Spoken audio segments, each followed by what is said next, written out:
Et ça me fait plaisir de vous accueillir pour cette première plénière. J'espère que vous avez aimé les ateliers de ce matin. Cette première plénière, donc, c'est avant le dîner. Après ça, on va dîner tout le monde ensemble. Donc, voilà. Laissez-moi vous présenter Philippe Donsky, qui est ici avec nous pour faire cette première partie de la plénière. Donc, Philippe Donsky œuvre depuis 3 décennies à accélérer la transition énergétique. Son cabinet, Donsky, formé d'une 40aine d'experts, soutient les gouvernements et entreprises énergétiques des 4 coins de l'Amérique du Nord. Sous sa direction, Philippe quantifie les opportunités dans le secteur des bâtiments, de l'industrie, des transports et de la production d'énergie, conçoit les programmes, politiques et stratégies de marché visant à accélérer leur déploiement.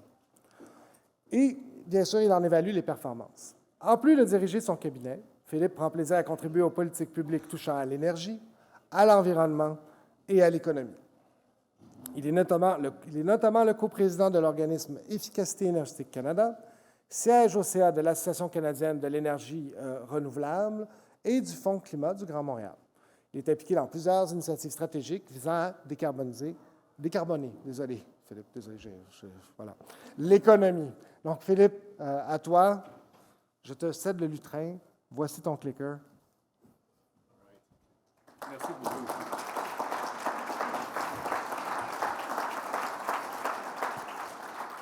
Merci beaucoup, Gabriel. Je connais Gabriel, on a eu l'occasion de travailler ensemble, notamment au développement du dernier plan d'électrification et de changement climatique, si je me souviens bien. Le plan d'économie verte, il a raison. Bon, lui, il a travaillé mieux que moi. Là-dessus, moi, je suis encore à l'ancien nom. Donc, je vais prendre juste quelques minutes, vous parler de la mise à jour d'une étude qu'on a faite pour le gouvernement du Québec qui servait à répondre à une question bien simple, avec une réponse pas mal plus complexe. La question bien simple, c'est comment pouvons-nous arriver à atteindre nos cibles? Le Québec s'est engagé à non seulement réduire de 37,5 ses émissions de gaz à effet de serre d'ici 2030, ce qui est comme dire hier, mais également d'éliminer 100 de ses émissions de gaz à effet de serre au net d'ici 2050, donc de devenir carboneutre comme province. Et comme ça arrive souvent, on adopte des cibles et après ça, on se pose la question, OK, comment on va y arriver, pour vrai? Et c'est ce qu'on a essayé de répondre. Donc, je pense que ça marche. Ah, puis, écoute, Benoît vient de raconter un peu ma boîte. Simplement pour vous dire, on est tout près d'une 50aine de personnes. On est basé au Québec, on a des bureaux à Toronto et dans l'Ouest canadien également. Et on a une mission qui est très simple, qui est très claire, qui est celle d'aider nos clients à accélérer la transition énergétique de façon efficace, de façon responsable. Voilà de qui on est. Vous voyez nos clients sur la carte. Moi, je ne vois pas votre écran, mais vous le voyez. Voilà. Donc, je vais passer tout de suite à la réponse à la question. Et après ça, je vais passer à travers chaque point un par un, en quelques minutes à peine. Donc, je vais aller assez rapidement, surtout parce qu'on va avoir l'occasion de jaser, Gabriel et moi, et surtout de répondre à vos questions là-dessus. Alors, au fur et à mesure que j'avance, n'hésitez pas de noter vos questions, vos questionnements, et on aura l'occasion d'échanger. Donc, je vous ai dit qu'on nous a donné le mandat de voir comment on peut atteindre au Québec nos cibles, nos objectifs de réduction de gaz à effet de serre. J'ai négligé d'ajouter une condition à tout ça. Et la condition, c'était au moindre coût. Parce qu'on parle, juste pour être clair, pour être franc et honnête et transparent entre nous, là, on parle en quelque sorte d'une révolution économique, d'une révolution industrielle. Quand je pense à l'histoire moderne, je veux dire l'histoire des 100, 150 dernières années, le monde a réussi des transitions comme ça dans le passé, à quelques reprises. On a passé des chevaux au moteur à combustion interne. On a passé du town gas au gaz naturel. On a fait un couple de fois, 2-3 fois, des grands changements comme ça dans le système énergétique, mais on ne les a jamais faits toutes en même temps. Or, aujourd'hui, si on est pour atteindre notre net zéro d'ici 2050, on parle de transformation sans précédent à tous les niveaux. Au bâtiment, à comment on chauffe nos bâtiments, à comment on fait rouler nos véhicules, à comment on fait fonctionner nos industries et, évidemment, à toute la production d'énergie qui sera derrière ça. C'est énorme. Donc, quand on regarde ça, on se dit, première chose, il faut le faire intelligemment. Parce que si on ne le fait pas intelligemment, les coûts vont exploser. Si les coûts explosent, on va perdre le monde. Si on perd le monde, le tout va s'arrêter et on aura échoué. Première chose, il faut le faire au plus bas coût. Alors, on a regardé comment le faire au plus bas coût et je vous donne la version hyper simplifiée de quelque chose qui contient littéralement des millions de points de données derrière l'analyse. Et la version simplifiée, vous le voyez ici, puis je vais passer à travers chaque item individuellement, à commencer par les produits pétroliers, sans grande surprise, mais il faut quand même y penser, là. D'ici 2050, donc d'ici une génération, j'ai regardé récemment, la définition de une génération, c'est à peu près 25 ans. Donc, d'ici une génération, on verrait les produits pétroliers au Québec diminuer de 36 % de notre bilan énergétique aujourd'hui à, de mémoire, c'est 8 %. Pourquoi 8 %? Parce que avec tout ce qu'on sait aujourd'hui puis tout ce qu'on peut prévoir pour les 25 ou 28 prochaines années, il nous restera quand même des besoins pour des produits pétroliers, pour l'aviation, pour le shipping, pour le maritime, pour la production également de non énergétiques, là, les plastiques par exemple, on en a encore. Mais n'empêche, on parle de réduction drastique de la consommation de produits pétroliers. Et juste mentionner une chose, un bémol à ça qui vous importe énormément, ce n'est pas juste une baisse de 75 % des produits pétroliers, mais c'est également un remplacement d'une partie de ces produits-là par des biocombustibles. On parle de quelque chose comme 14 fois la production aujourd'hui, ce qui en dit long sur le défi qu'on a devant nous. Ça, c'est les produits pétroliers. Je passe au gaz naturel. Juste pour vous dire, j'ai beaucoup de clients dans le gaz naturel. J'en ai un juste ici, devant moi. On travaille avec des gaziers au Québec, en Colombie-Britannique, en Ontario, aux États-Unis également. Et les compagnies de gaz savent très bien ce qui s'en vient, c'est-à-dire une diminution drastique de la consommation de gaz naturel fossile. Et j'insiste sur le mot fossile, parce que souvent on dit gaz naturel, on pense gaz naturel égale gaz naturel fossile, mais c'est plus vrai, comme vous le savez. Donc, gaz naturel fossile, diminution drastique, de 13 % du bilan du Québec aujourd'hui à 3 %. On perd 75 % de la consommation de gaz fossile. Qu'est-ce qui arrive pour que ça puisse se réaliser? Un couple de choses. Premièrement, le gaz naturel passe d'une commodité aujourd'hui à un service à valeur ajoutée, surtout, pas uniquement, mais surtout de gestion de la pointe électrique. Donc, quand on pense à l'électricité, on sait tous, on a des enjeux de pointe, il faut diminuer la pointe. Une des façons de diminuer la pointe, c'est d'aider les gens à baisser les thermostats. Une des façons de diminuer la pointe, c'est avec des batteries. Une des façons de diminuer la pointe, c'est avec le gaz naturel. En anglais, on va dire « repurposed ». On fait du repurposing de tout le réseau du gaz naturel pour, entre autres, servir de gestion de la pointe électrique. Ce n'est pas la seule chose, évidemment, parce que l'autre chose, c'est qu'on passe beaucoup de gaz fossile à gaz renouvelable. Et lorsqu'on parle de gaz renouvelable, comme vous le savez, au Québec, il va falloir produire à peu près 5 fois plus de GNR d'ici 2030, pas d'ici 2050, mais d'ici 2030, que ce qu'on produit aujourd'hui. Donc, on a un grand chantier à faire côté GNR pour que notre gaz fossile devienne une source de solution pour le climat. Troisième chose, le bio. Puis je mets ensemble ici bio et hydrogène, entre autres parce que c'est dans l'air des temps au Québec de les mettre ensemble, alors pourquoi pas. La bio et l'hydrogène deviennent des compléments clés du système énergétique du Québec. Encore là, si on est pour arriver à atteindre nos cibles à moindre coût. Ça veut dire quoi, ça? Bien, premièrement, comme vous pouvez voir là, avec la petite tranche de bio dans le graphique, ce qui peut être surprenant à première vue quand vous regardez cette tranche-là, c'est que ça ne semble pas croître énormément. En fait, ça croît d'à peu près un tiers par rapport à aujourd'hui. Mais derrière cette croissance d'un tiers de la section bioénergie, il y a de grands changements, et les grands changements s'expliquent assez simplement par un passage des solides aux liquides et gaz.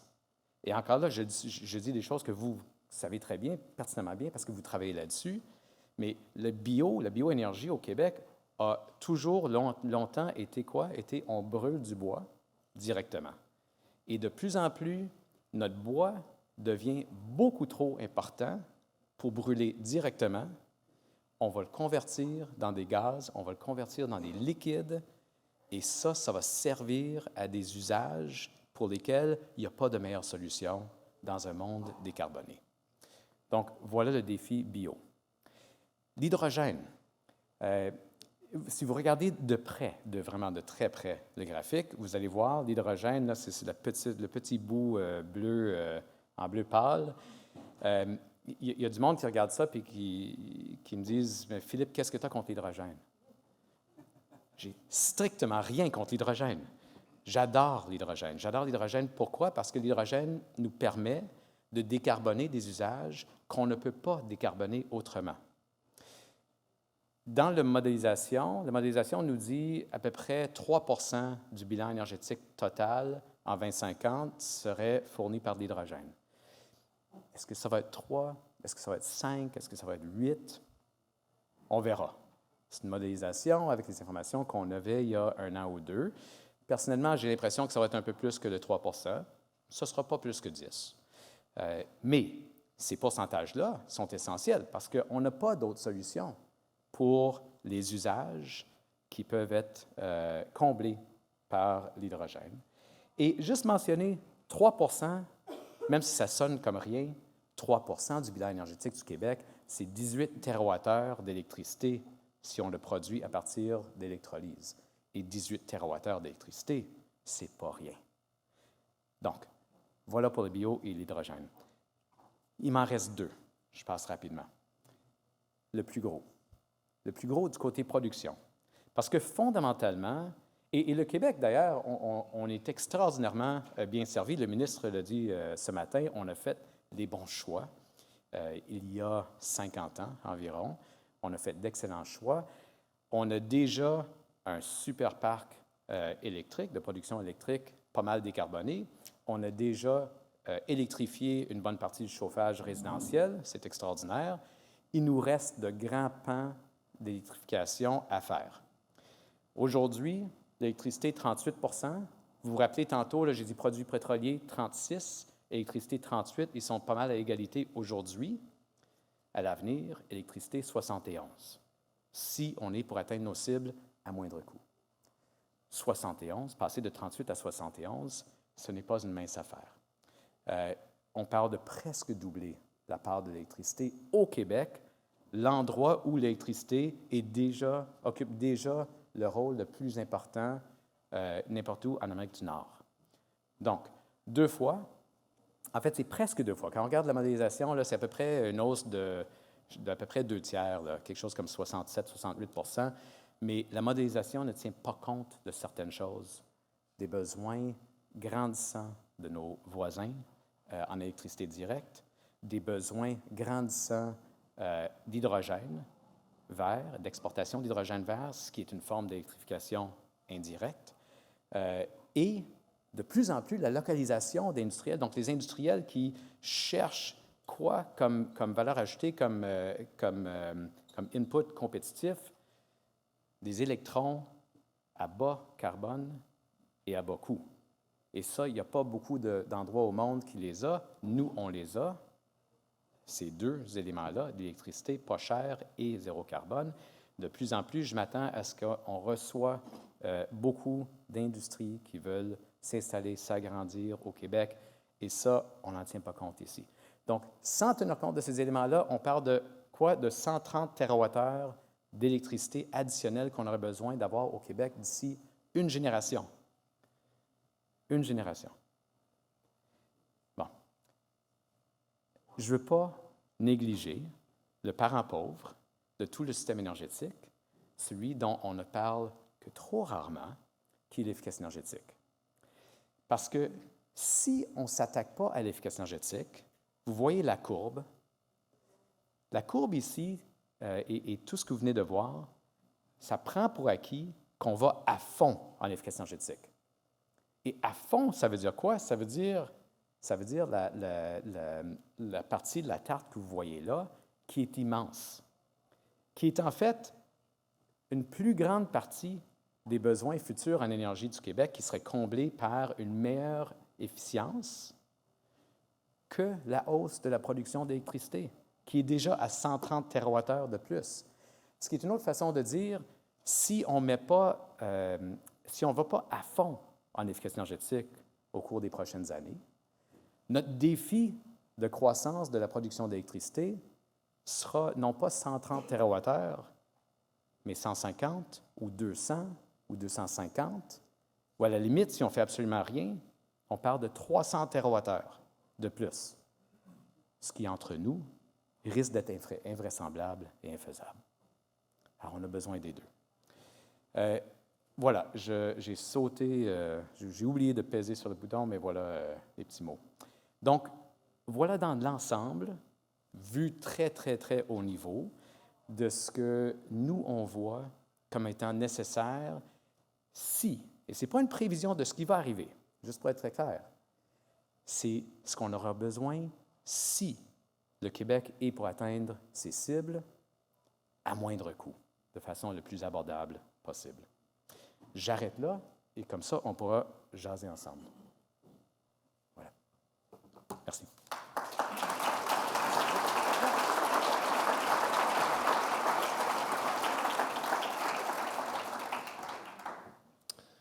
Bien, bonjour tout le monde. On va mettre mon PowerPoint à l'écran dans 2 secondes.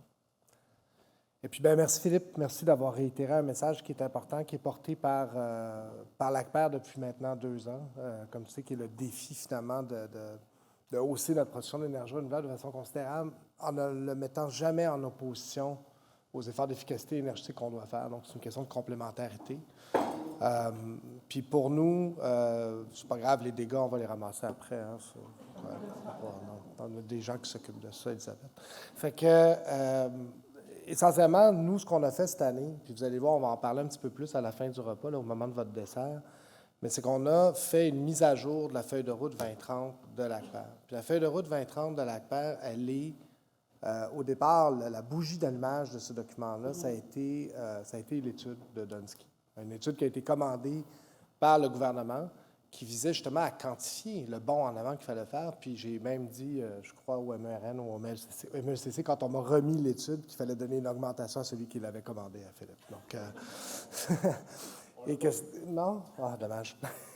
Et donc, ce genre de modélisation, de modèle technico-économique nous permet de nous projeter à l'avant, d'imaginer l'avenir, puis permet à des gens comme nous, l'industrie, de quantifier un nombre de projets selon les processus environnementaux et de permis qu'on a, selon les capacités industrielles qu'on a en ce moment, les modèles d'affaires, la participation des communautés, si on peut y arriver par filière. Le modèle aussi énonce des choses simples, comme ce que Philippe vient d'énoncer. C'est-à-dire qu'on a besoin de stabiliser la demande d'électricité, la demande d'énergie en général, pour ensuite substituer. Que si on ne stabilise pas par l'efficacité énergétique, le défi de substitution va être encore plus profond. Et pour nous, quand on le présentait cet hiver à toutes les parties prenantes, ce qu'on a choisi comme image, c'est l'image du tabouret. Donc, l'image du tabouret, c'est qu'il y a 3 pattes. Les 3 pattes, c'est ce qui nous permet d'atteindre les cibles climatiques de 2030. C'est un grand bond en avant, une grande opportunité pour vous tous, pour nous tous, pour le Québec. Mais il faut le voir un peu comme un tout. La première patte, c'est la hausse de production d'énergie renouvelable. Ça, c'est notre affaire, c'est ce que notre industrie fait. Cette patte-là est une discussion complexe, vous la connaissez. Il y a une deuxième patte qui est, comme vous imaginez, la discussion de l'efficacité énergétique, gestion de demande, etc., qui est tout aussi complexe, qui comporte autant de solutions et tout ça, mais qui doit être menée en parallèle. Puis la troisième patte, c'est une patte qui concerne tout le monde, qui est le prix du carbone. Comment on fait pour faire venir les baisses de GES que vous créez dans vos modèles économiques pour que ça soit finançable, pour que vous en tiriez profit? Et cette troisième patte-là est tout aussi importante que les deux autres. C'est les trois pattes qui font que le tabouret tient. Si on réussit à faire ça, il y a vraiment moyen d'être optimiste pour l'atteinte de nos cibles climatiques. Et en fait, ce que la feuille de route dit, c'est tout simplement ça. C'est un document de mobilisation des capitaux et des ressources nécessaires pour atteindre une cible aussi ambitieuse parce que les ordres de grandeur sont grands. Alors, Philippe a réitéré les ordres de grandeur. Nous, on utilise la feuille de route, c'est-à-dire qu'on ne s'entend pas. En fait, on s'entend, mais nous, on parle d'hydrogène peut-être plus frontalement. On parle de... Oui, bien c'est ça, on va en parler tantôt. Mais on s'entend, en fait, on s'entend plutôt bien dans la mesure où il y a les limites d'un modèle technico-économique, et après ça, il y a ce que l'industrie voit, et parfois l'industrie voit un petit peu plus en avant dans ses forecasts. Et donc, nous, on voit l'arrivée de l'hydrogène, on voit les exportations comme d'un bon œil, et donc on arrive à des chiffres qui sont somme toute similaires au niveau de l'ordre de grandeur. Et quand on présente ces chiffres-là, je dis tout le temps aux gens, ne vous arrêtez pas aux chiffres, arrêtez-vous à l'ordre de grandeur. La romaine, toutes les phases, c'est 8 TWh. Donc, quand quelqu'un comme Mathieu Johnson d'Hydro-Québec, au niveau de son plan stratégique, dit qu'il faut faire un bond en avant 2050 de 100 TWh, pensez à la romaine. 8 TWh, 12 ans. OK? Donc, voilà. Donc, ce que ça veut dire, en fait, pour y arriver, c'est parce qu'il ne faut pas être pessimiste. Ça ne sert à rien d'être pessimiste, en fait. Donc, il faut tenter l'optimisme et y être très réaliste dans notre approche en tant que comme industrie. C'est qu'il faut se séparer la tâche, il faut beaucoup collaborer, qui est un peu le message de la feuille de route. Il n'y a pas de solution unique et à la clé, d'énormes opportunités pour nous tous, en milliards. Nous, on l'a chiffré à 10 à 13 milliards d'investissements pour réussir ça. Les principes de base de la feuille de route, vous les connaissez. Quand on est parti d'un rapport comme celui de Philippe et qu'on a commencé à appliquer le BAP, la CPTAQ, vous savez, les délais de financement, de construction, etc., à toutes nos filières, on s'est appuyé sur des principes qui sont très connus, que je ne vais pas vous relire, que vous connaissez. Et c'est normal, il y a des délais dans le développement de tout ce qu'on fait. Il faut que les communautés soient impliquées pour assurer l'acceptabilité sociale. Il faut que les prix d'énergie soient bas pour l'acceptabilité sociale également. Alors, c'est quoi la mise à jour qu'on a faite cette année quand on s'est présenté aux affaires en février par rapport à la feuille de route? Bon, on leur a dit essentiellement, à vous qui étiez là aussi à ce moment-là, on a dit au public en général, il faut accélérer le pas. Ce n'est pas qu'on n'a pas réussi l'année. L'année a été très réussie, en fait. C'est une année exceptionnelle pour les énergies renouvelables. On l'a dit à M. le ministre ce matin. Mais il faut accélérer le pas. Il faut vraiment former des modèles d'affaires qui fonctionnent bien, qui s'arriment bien et qui se répètent. Il faut rentrer en récurrence parce qu'on a manqué nos cibles climatiques cette année. Et donc, le défi de 2030 s'est approfondi. Nos cibles sont sur une année de référence de 1990. Chaque année qu'on manque, on approfondit dans le fond le défi. Alors voilà, là vous voyez la feuille de route dans son état le plus simple, c'est-à-dire de vraiment se préparer, de mobiliser les capitaux et les ressources nécessaires, puis ensuite surtout de démarrer, là, qui a une valeur en soi, le démarrage. On va apprendre en faisant dans certains cas, et on va activer plusieurs filières. Et nous, à l'ACPER, on a même une vision là, qu'à la fin de la décennie, l'hydrogène vert pourrait demander de 10 à 15 TWh supplémentaires en demande électrique. Et donc, c'est considérable, que ce soit le 18 TWh dont Philippe parlait ou le 10-15 dont nous, on parle. Rappelez-vous de la romaine, 8 TWh, 12 ans à construire.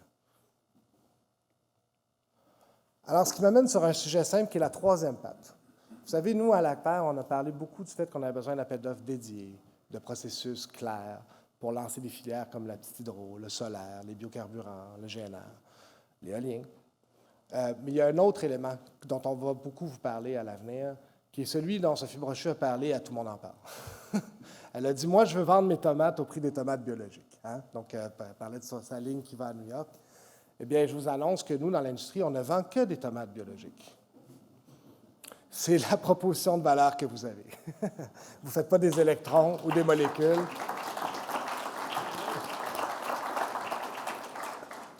Et quand on parle de tomates biologiques, Eh bien, il faut parler du prix de façon un peu plus rationnelle.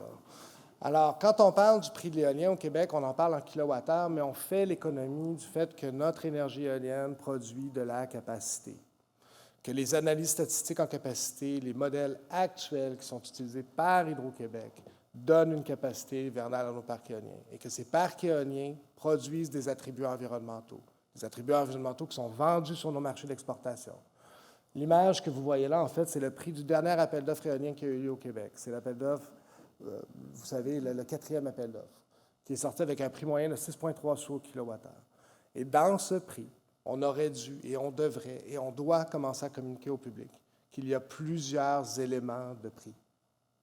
Qu'il n'y a pas que l'électron, si on ne parle que de l'électron, il est beaucoup moins cher que ce qu'on en dit. Et que c'est de cette façon-là qu'on va faire avancer la discussion. Quand je disais que la troisième patte est importante, que le prix du carbone est important, c'est de ça dont je parle. Il faut arriver à un moment à dire les choses telles qu'elles sont. Quand quelqu'un fait un GNR, il ne fait pas une molécule de CH4, c'est pas vrai.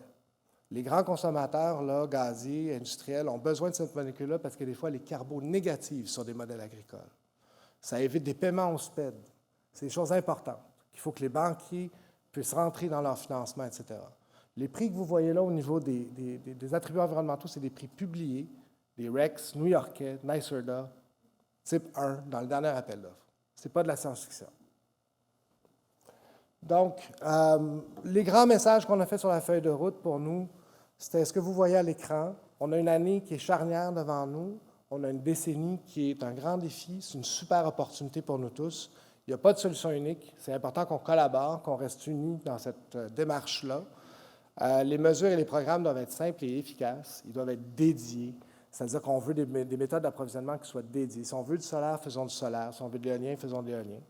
Si on veut mettre des batteries avec l'éolien, demandons-le dans l'appel d'offres éolien. Des choses comme ça pour que, finalement, du point de vue des communautés, du financement, des développeurs, les choses soient très claires et que les gens puissent porter leurs efforts, leurs ressources et leur argent au bon endroit. Et finalement, c'est ce qui conclut ma courte allocution et nous allons continuer par une discussion avec Philippe. Là, on va s'ostiner sur l'hydrogène probablement. Puis, il va y avoir... Vous avez 2 micros, il y en a un là. Il y en a un là, on va faire un petit 10 minutes de discussion, puis après ça, on va vous laisser manger. Donc, n'hésitez pas à se joindre à cette discussion. Je vais poser la première question là, pour vous déjeuner. Ah bien, bonjour Philippe.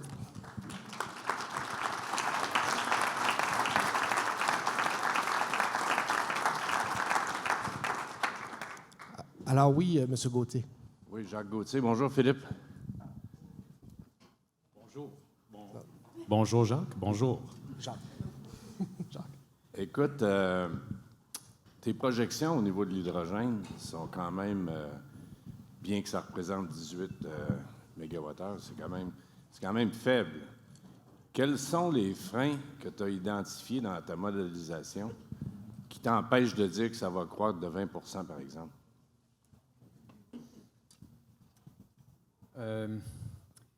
L'enjeu, une réponse en 2 parties. Donc, premièrement, la partie un peu défensive de la réponse, c'est l'analyse a été faite avec les meilleures informations qu'on avait il y a à peu près 1 an et demi, je dois dire. Et comme vous le savez très bien, la technologie de l'hydrogène et les efforts du côté R&D ne cessent d'avancer. Donc, on met là-dedans tout ce qu'on peut de façon réaliste projeter. Les Rumsfeld, là, on a les known unknowns, mais on n'a pas les unknown unknowns. Right? Donc, il y a des grands changements qu'évidemment, on ne peut pas inclure dans les projections. Ça, c'est la partie défensive de la réponse. L'autre partie de la réponse, c'est évidemment l'hydrogène au Québec, quand on parle d'hydrogène vert, c'est quoi fondamentalement? C'est de l'électrification, mais indirecte. Alors, c'est sûr que tout ce qu'on peut électrifier directement, bien, ça coûte beaucoup moins cher, c'est beaucoup plus efficace.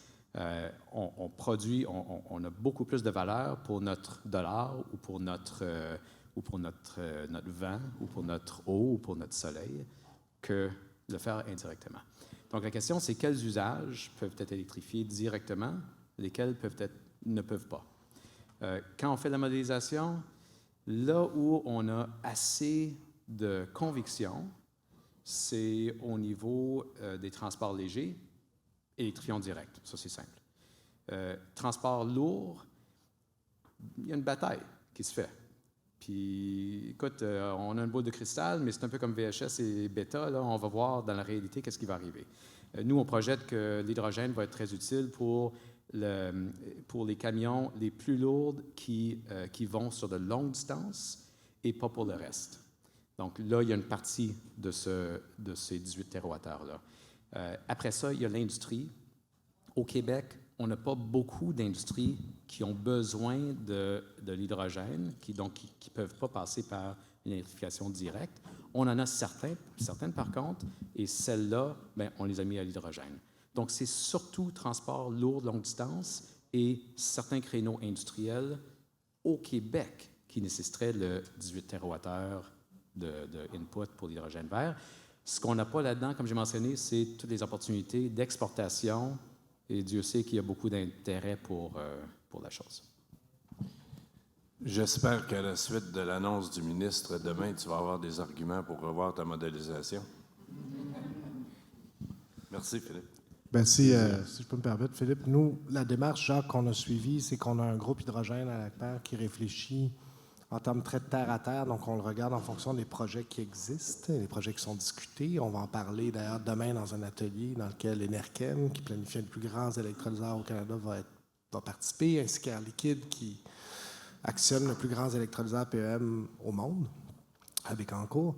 Donc, de parler vraiment avec des gens qui le font concrètement. On voit beaucoup de débouchés actuellement dans les biocarburants de prochaine génération. On a des membres qui font de l'injection directe ou qui pensent à si tu veux, à des GNR de prochaine génération. C'est qu'on est beaucoup sur une réflexion de carburant gazeux et liquide, là, comme ce que disait Philippe.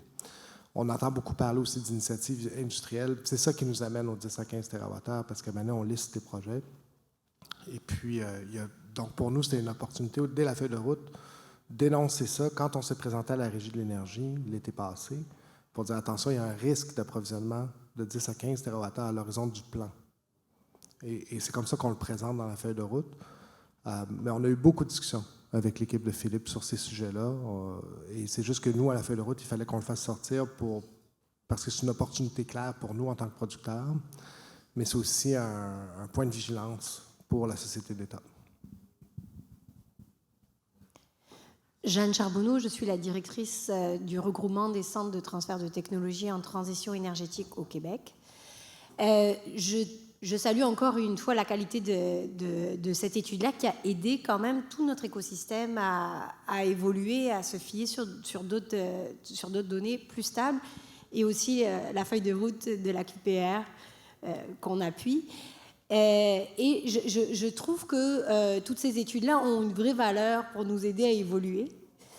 Là-dedans, on voit, et j'ai bien aimé que tu fasses mention de ce parent pauvre qui est l'efficacité énergétique, parce que pour saisir les opportunités dont on parle pour l'hydrogène ou autre, on a besoin de réaliser ces économies d'énergie, parce que c'est très difficile d'atteindre la production de tous ces térawattheures-là.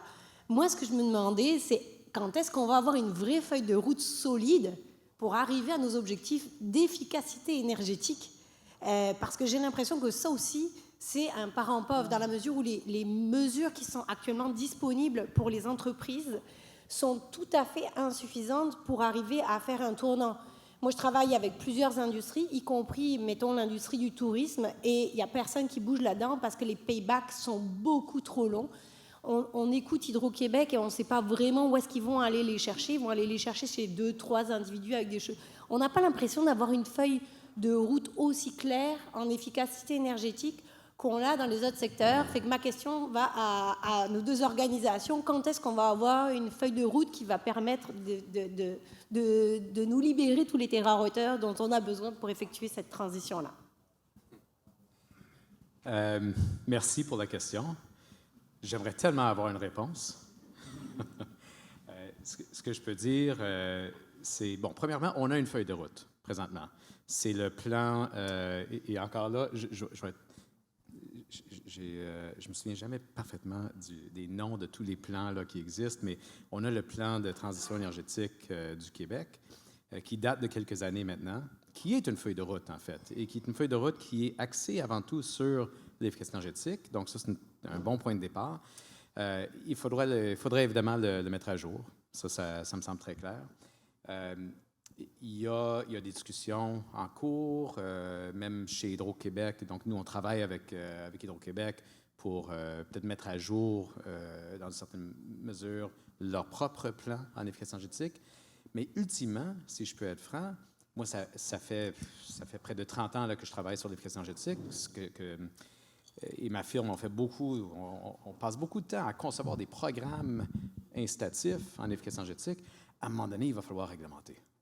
Et la réglementation, je pense, s'en vient. Il y a des bonnes discussions qui sont en cours là-dessus. La Ville de Montréal vient de faire des grandes annonces à ce niveau-là. Si vous regardez ce qu'on a annoncé récemment pour les bâtiments de la ville, pas de la ville, des bâtiments sur le territoire de la Ville de Montréal, il y a un grand chantier de réglementation qui est en train de se préparer, qui va être implanté au cours de la prochaine année ou deux. Ça, c'est le genre de choses que ça prend pour tout le Québec. Complètement d'accord, bien hâte de le voir. Puis, du point de vue de l'ACPER, comme on l'a exprimé à la feuille de route, deux choses très simples. Un, on pense que c'est extrêmement important de ne jamais mettre en opposition les deux choses. Jamais. Il faut arrêter complètement ces discours-là. Il faut les mettre sur le même pied d'égalité. L'autre élément, c'est que, d'une façon ou d'une autre, les membres qui sont ici, l'industrie qui est ici présente, est capable là, d'offrir des services de gestion de demande. Là, ça a été fait sur la base de ce qui a été fait en Ontario. Nous, on a été le dire à la régie l'été passé parce qu'on devait s'exprimer sur ILO. De simplement dire, si ce genre de montant, le kilowatt-année est mis sur un marché libre, vous allez voir des gens offrir des solutions pour faire de la baisse de demande, de la gestion de demande. Donc ça, c'est une intervention clé de l'ACPER. Mais pour répondre directement à la question, nous, en tout cas, on pense que la démarche doit partir d'exercices de mobilisation tels que le rapport trajectoire. Et comme vous le voyez, le rapport trajectoire, c'est normal qu'il soit en évolution. Les points de données changent à chaque année, c'est normal. Il faut entrer en récurrence, il faut être itératif dans nos démarches. Et donc, ne vous surprenez pas de voir l'ACPER réclamer que le rapport Dunsky soit révisé à chaque année. Et c'est pas à cause de ce que vient de dire Gabriel. Hein? Tu me donneras mon 20$. Mais c'est pas à cause de ça que je veux dire ce que je vais dire. Mais je tiens beaucoup parce que là, on a une discussion très mature. On a une discussion qui dit oui, il faut aller plus loin du côté efficacité énergétique. Et c'est pas parce que vous êtes une association de producteurs que vous n'êtes pas capable de reconnaître l'importance de réduire la consommation. Et on a une discussion très mature sur l'hydrogène, par exemple. Et je veux vraiment saluer cette industrie, saluer votre association en particulier, parce que, et là, je reviens à la question de l'hydrogène.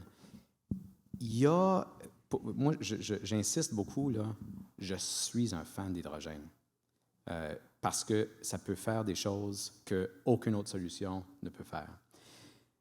Et il y a des discours présentement, il y a permettez-moi l'expression en anglais, du hype. Il y a du hype autour de l'hydrogène qui, je pense, est en train de miner la crédibilité de l'hydrogène. Et il y a des associations qui vont beaucoup trop loin, qui parlent de l'hydrogène comme si c'était la solution miracle qui allait tout sauver. Et il y a d'autres associations qui sont hyper responsables, comme la vôtre, qui disent l'hydrogène a un rôle super important, voici. L'efficacité énergétique a un rôle super important, le voici. La production, il faut hausser la production d'énergie parce que c'est énorme, il faut le faire. Et je voulais juste saluer là, l'approche que votre association prend parce que c'est une approche qui est très mature, qui est très crédible et avant tout qui reconnaît que ce qu'on a devant nous, là, c'est une croissance à n'en plus finir. Et on n'a surtout pas, mais surtout pas, à se lancer dans des batailles entre différents bouts de la solution parce que ce n'est pas là l'enjeu. L'enjeu, c'est toutes ces solutions-là, il faut les augmenter, il faut les rehausser, il faut les accélérer. Et ça, c'est la position qui, ultimement, va nous aider tous à avancer. Et c'est la position que vous prenez. Fait que merci pour ça. Ben, merci à toi, Philippe. On va peut-être prendre une dernière question, parce qu'après ça, les gens vont commencer à avoir faim, je crois. Là, je vois Daniel Giguère a l'air d'avoir faim. Donc, une dernière question pour M. Donsky, puis après ça, on va pouvoir passer à un peu de réseautage et le dîner. Bonjour, messieurs. Merci pour ces présentations. Moi, j'avais une question concernant la modélisation que vous avez présentée. Vous n'avez pas pris en compte vous n'avez pas fait intervenir la sobriété, qui est un des 3 leviers préconisés pour la transition énergétique. Je voulais savoir si c'était volontaire et qu'est-ce que vous pensez du potentiel des changements de mentalité. Merci. Ça, c'est vraiment... Merci pour la question, parce que c'est super important. On n'en parle pas, mais c'est pas parce qu'on n'en parle pas qu'on l'intègre pas. Donc, juste m'assurer que tout le monde a bien compris la question, c'est autour de la sobriété énergétique. Donc, autrement dit, est-ce qu'on peut tout réaliser? Est-ce qu'on peut atteindre toutes nos cibles sans même se questionner sur les modes de vie de base? Donc, simplement pour vous dire que dans l'étude qu'on a faite, on s'est attaqué à la sobriété. Il y a des choses là-dedans, dans une présentation de 10 minutes, je ne suis pas allé dedans, mais quand vous voyez le bout efficacité énergétique, en fait, ce n'est pas juste efficacité énergétique, c'est un peu mal écrit, là. C'est surtout efficacité énergétique, mais il y a une partie qu'on a regardée, comment est-ce qu'on peut, comme société, de façon réaliste, introduire les notions de sobriété. Je vous donne un couple d'exemples, là.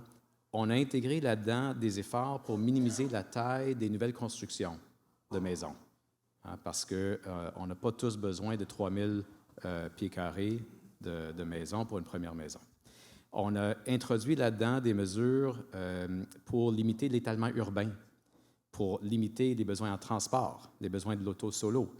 Parce que si on n'aurait pas fait ça, nos besoins en électricité auraient été encore plus grands pour faire propulser toutes les voitures qui vont devoir faire 100 km aller-retour à tous les jours pour aller au travail. Ça, c'était avant COVID, là, on s'entend. On a même introduit là-dedans un élément de diète. On est dans le méandre détail là, de l'étude. On s'est dit, et si on était capable de réduire de 10 % la consommation de protéines de source animale dans les diètes des Québécois?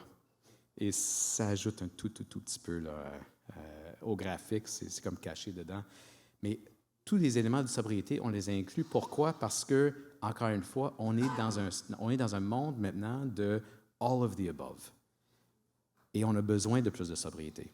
Et on a besoin de plus d'efficience. Et on a besoin de plus de tout ce que vous allez produire et beaucoup plus rapidement que ce qu'on fait maintenant. On a besoin de tout ça. Fait que merci beaucoup pour la question. Oui, merci pour la question. Puis merci, Philippe, d'y avoir répondu, parce que nous, on s'appuie sur ce genre de modèle. Moi, je réitère que ce qui est important, c'est qu'on peut parler de sobriété, mais il faut le modéliser. Il faut comprendre l'effet que ça a exactement pour ensuite être capable de planifier nos hausses de production, de déploiement d'actifs. Parce que si on ne modélise pas, on ne comprend pas l'effet que ça a, puis on pourrait être en retard dans une transition qui est importante. Moi, ce que je retiens d'études comme celle que Philippe présente ici, c'est que c'est vraiment une notion de stabiliser notre demande énergétique, voire de la faire baisser, mais de ne jamais oublier qu'une fois que la ligne est plate, il faut tout substituer ce qu'il y a en dessous de la ligne. Et ça, là, il ne faut jamais l'oublier. Il y a une discussion qu'on a au Québec où on se dit « Ah, notre électricité est verte ». C'est vrai, on est mieux que l'Ohio. Fine, on a de l'avance. Mais il reste que 60 % de notre consommation énergétique au Québec, c'est du pétrole, c'est du gaz. Et ça doit être substitué. C'est que si nos efforts d'efficacité, de sobriété, de gestion de demande nous permettent de vraiment stabiliser la demande, après ça, il y a le reste à faire. Et c'est l'exercice de modélisation qui permet la réflexion. Et donc, quand on parlait des 3 pattes de tabouret, c'est pas que je veux pas en parler, c'est simplement que je veux dire aux gens, n'oubliez jamais les 3 pattes. N'oubliez jamais que la patte de l'efficacité énergétique comporte des discussions de sobriété, c'est normal.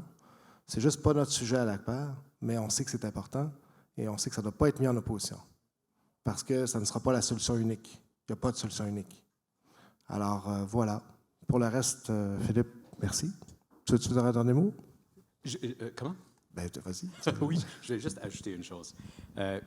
Avec tous les efforts côté efficacité énergétique, avec tous les efforts côté sobriété, justement, qu'on trouve qui sont réalistes, qui sont réalisables. Quand on regarde le côté électrification, juste garder ça en tête parce que 130 TWh, c'est tellement énorme là, que c'est comme on a discuté à imaginer. Là. Ça veut dire qu'à tous les 5 ans au Québec, pour la prochaine génération, à tous les 5 ans, ça va nous prendre quelque chose comme 7 à 8 000 mégawatts de plus. C'est ça la commande. 7 à 8 000 mégawatts d'ajouter tous les 5 ans, 5 ans, après 5 ans, après 5 ans, au cours des 28, disons 30 pour chiffrons, prochaines années. On a besoin de énormément plus de renouvelables, même si, comme tu dis, on réussit à aplatir la demande. Voilà, et merci beaucoup pour l'invitation et pour la discussion.